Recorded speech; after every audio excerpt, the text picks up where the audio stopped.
मैं चाहता हूँ कि आप वो सिचुएशन इमेजिन कीजिए जहाँ पे आप घर में अकेले हैं, आपके ऊपर कोई डिपेंडेंट इंसान है, कोई रिस्पॉन्सिबिलिटी है।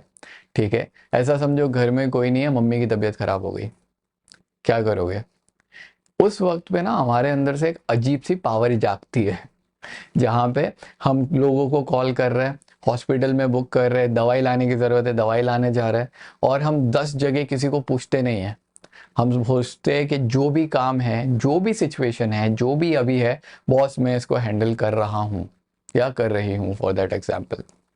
और उसके बाद में आप सारी चीज़ें हैंडल कर लेते हो। लोग अगर शॉक नहीं है ऑलरेडी तो शॉक हो जाते हैं कि यार इसने कैसे हैंडल कर लिया। एंड बिलीव मी, उसके बाद ना थोड़ा ज़्यादा सेटिस्फाइड लगता है। आज का वीडियो उस सेटिस्फैक्शन के लिए है। जो भी सिचुएशन है, जो भी प्रॉब्लम है, सबसे ज़्यादा शालीन, सबसे ज़्यादा पावरफुल आदमी कौन है? जिसके आगे कोई और इसको प्रॉब्लम को सॉल्व नहीं कर सकता। तो आप अगर खुद से ये बोलो, भले ही आपका डेजिग्नेशन कुछ भी हो, अगर आप खुद से ये बोलो कि बॉस मेरे पास सिचुएशन आई है, अब इसके आगे कंप्लेंट बन के नहीं जाएंगी, मैं हैंडल कर रहा हूँ, बात खत्म हो गई। तो ये जो माइंडसेट है ना, आज हम उसके बारे में बात कर रहे हैं। ठीक है, तो सबसे पहले तो आपकी जो भी पर्सनल रिस्पॉन्सिबिलिटी है, जो भी जिंदगी में प्रॉब्लम है, ऐसा समझ लीजिए आपकी पर्सनल रिस्पॉन्सिबिलिटी है। ठीक है, और आपके पास एक कंट्रोल सेट है जो आप कंट्रोल करते हो, आपका दिमाग, आपका गुस्सा, आपका टेम्परामेंट। और आप उस कंट्रोल सेट को देखते हो, आप इस कंट्रोल सेट को देखते हो, और आप ये बोलते हो कि भाई जो भी होने वाला है अब इधर ही होने वाला है। अब इसके आगे किसी बॉस तक, कहीं और तक पे ये प्रॉब्लम नहीं जाने वाली, कोई और नहीं रोने वाला, हम भी नहीं रोने वाले, हम हैंडल करेंगे।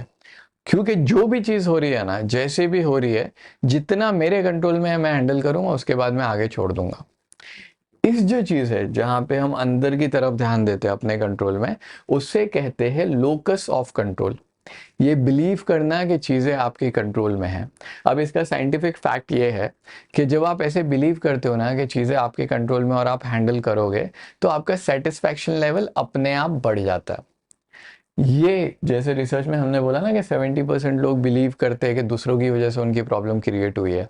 माना हुई होगी, लेकिन वैसा सोच के मतलब नहीं आता है।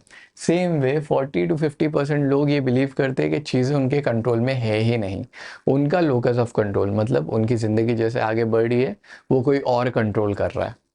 और जब तक हम ये सोच में है ना, तब तक कुछ नहीं होने वाला। तो ये जो लोकस ऑफ कंट्रोल है, यहाँ पे एक और चीज़ आती है जिसे बोलते हैं सेल्फ डिटर्मिनेशन थियरी। अब ये क्या भला है? सेल्फ डिटर्मिनेशन थियरी के अंदर तीन चीज़ें आती है। सबसे पहला, ये समझना कि जो भी आप काम कर रहे हो वो आपके कंट्रोल में है। दूसरा, कॉम्पिटेंट, जो भी आप काम कर रहे हो उसको काम करने की क्षमता आप रखते हैं। और तीसरा, रिलेटेडनेस, ये समझना कि दूसरे लोग आपसे कनेक्ट कर सकते हैं और समझते हैं आपको। जब इंसान के पास ये तीन चीज़ें होती है ना, तो उसकी मोटिवेशन बढ़ जाती है। बेसिकली मोटिवेशन की थ्योरी है। इसके अंदर जो पहला पॉइंट है वो है ऑटोनॉमी। बेसिकली आप जो भी काम कर रहे हो उसके लिए आप खुद रिस्पॉन्सिबल फील करते हो, आप उसके लिए कंट्रोल में फील करते हो। जैसे ही आप ये जो फोकस है, बाहर से कुछ भी हो, कोई भी प्रॉब्लम आ जाए, जब आप ये बोलते हो कि भैया जितना मेरे कंट्रोल में उतना मैं हैंडल कर रहा हूँ, तो क्या होता है, सेल्फ डिटर्मिनेशन थियरी में ये जो मोटिवेशन का फैक्टर है ना, ये एक्टिवेट हो जाता है। जैसे ये एक्टिवेट होता है, अब सबसे पहले तो आप कंट्रोल में हो, तो आपका सेटिस्फैक्शन लेवल अपने आप सही जगह पे है। दूसरा, अब आप मोर रिस्पॉन्सिबल फील कर रहे हो। जब आप मोर रिस्पॉन्सिबल फील कर रहे हो, कोई भी चीज़ से डील करने की जो आपकी मोटिवेशन है वो बढ़ गई। उसके साथ में एक और थियरी है, आज ज़्यादा थियरीज है, अडेप्टिव कोपिंग स्ट्रैटेजी कहते हैं ऐसे। जिसका मतलब इंसान जब खुद कोई रिस्पॉन्सिबिलिटी ले ले, ऐसा समझिए कि खुदा ना खास्ता आपकी फैमिली में किसी की तबीयत खराब हो गई और घर में और कोई नहीं है, तो आप क्या करते हो? हॉस्पिटल में कॉल लगाओगे, जहाँ पे भी जिधर जाना है, जो दवाई लानी है, आप एक झटके में तैयार हो जाते हो। ये दूसरी सिचुएशंस में नहीं होता, जब फैमिली में बहुत सारे लोग हैं या आप काम ढकेल सकते हो। लेकिन जैसे ही आपकी फैमिली में और कोई नहीं है, अब आपने रिस्पॉन्सिबिलिटी ले ली, जिम्मेदारी ले ली, तो आप क्या करते हो? बहुत फ्लेक्सिबल हो जाते हो। हाँ, मैं ये हैंडल कर लूँगा, यहाँ पे मीटिंग को शिफ्ट कर दूंगा, अगर किसी की डेथ हुई है तो मैं टाइमिंग आगे पीछे कर दूंगा, सब। अभी तक जो भी चीज़ें जो एकदम बड़ा पहाड़ लगता था ना, वो झटके में आप हैंडल करने के लिए तैयार हो। ये थ्योरी यही बताती है कि जैसे ही आपने रिस्पॉन्सिबिलिटी ली, आप ज़्यादा फ्लेक्सिबल हो गए। जितने ज़्यादा फ्लेक्सिबल, उतना सक्सेस के लिए आपका रास्ता आसान। क्योंकि सोचो ना, अगर आप में इतना हैंडलिंग करने की कैपेसिटी है, अगर आप इतने कूल माइंड से काम कर रहे हो, तो फिर चीज़ें सक्सेस या चीज़ें अचीव क्यों नहीं होने वाली है, आराम से होगी यार। अब यहाँ पे और एक पॉइंट है, इतना अब आगे आ गए हो, जब पर्सनैलिटी में इतना ग्रोथ देख लिया है, तो एक और चीज़ है। अब ये ग्रोथ आपको कहाँ लेके जा रही है? लीडर बनने के तरीके पे, राइट? तो एक और रिसर्च है यहाँ पे, जब आप ये सोच रहे हो कि मैं कंट्रोल में हूँ, ये सिचुएशन इसके आगे नहीं जाने वाली, मैं आखिरी इंसान हूँ जो इसको हैंडल करेगा, तो आप क्या करते हो पता है? आपका जो ध्यान होता है ना, वो इधर उधर इसको ब्लेम उसको ब्लेम करने के चक्कर को छोड़ के अपना दिमाग सिर्फ काम में लगाते हो।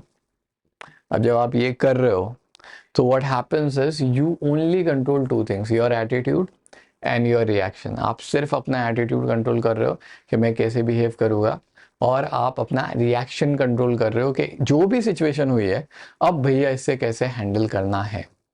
जब आप यहाँ पे आते हो ना, तो और एक चीज़ है, अकाउंटेबिलिटी एंड लीडरशिप इफेक्टिवनेस, जो भैया बताता है कि लीडर वही लोग बनते हैं, या वही लीडर्स मोर सेटिस्फाइड होते हैं जो ज़्यादा फुलफिल्ड हो। और फुलफिल्ड आप कहाँ से होंगे? जब आप रिस्पॉन्सिबिलिटी ले रहे हो, जब आपके अंदर वो मोटिवेशन आ रहा है अपने कंट्रोल को लेके, और आप सिर्फ अपनी धुन में अपने काम में देख रहे हो, तब आप ज़्यादा सक्सेसफुल होंगे। तो अगर आप एक ऐसे सिचुएशन में थे जहाँ पे फॉर एनी रीज़न काम ढकेला जा रहा है, या ये बोला जा रहा है कि यार मुझे नहीं जमता, तो ये पर्टिकुलर वीडियो आई होप आपका माइंड थोड़ा लिफ्ट कर दे। और लिफ्ट करने के लिए राहत इंदौरी साहब का एक बहुत अच्छा शेर है, और ये पर्टिकुलरली उन लोगों के लिए जिन्होंने, आपने जब वो लाइफ में जैसे हॉस्पिटल में थे, या किसी की डेथ हो गई, या कोई चीज़ हैंडल कर रहे हो, तो अब ये शेर सुनना, इसका मज़ा आएगा। रात की धड़कन जब तक जारी रहती है, सोते नहीं हम, जिम्मेदारी रहती है। पाँव कमर तक धस जाते हैं धरती में, हाथ पसारे जब खुददारी रहती है। अगर आप सोच रहे हो कोई और आपका काम करेगा, तो खुददारी किधर है यार? अगर ये सोच रहे हो ब्लेम शिफ्ट करोगे, तो खुददारी किधर है? झेलना, एक्सेप्ट करना, संभालना, दैट इज खुददारी, राइट? एक बार और रिपीट करता हूँ। पाँव कमर तक धस जाते हैं धरती में, हाथ पसारे जब खुददारी रहती है। और जो लोग ये सोचते हैं कि बस जिंदगी आसानी से निकल जाए, उनके लिए एक आखिरी शेर है। वो मंजिल पर अक्सर देर से पहुंचे हैं जिन लोगों के पास सवारी रहती है। तो अगर हमारे पास कोई ऑप्शन नहीं है, मुसीबत है, डील करना है, हैंडल करना है, हम ये सोचते हैं कि सोच ले कि बॉस ये मेरे कंट्रोल में और यही करना है मुझे, बिलीव मी, रास्ता जितना सोच रहे हो उससे 10 गुना आसान हो जाएगा। क्योंकि आपके अंदर का जो ट्रांसफॉर्मेशन है ना, वो तो अपने आप आ ही गया ना अब। So if you are going through a problem, I really really really hope this helps you a little. अच्छा लगे तो बस दुआ कर देना। कल मिलता है।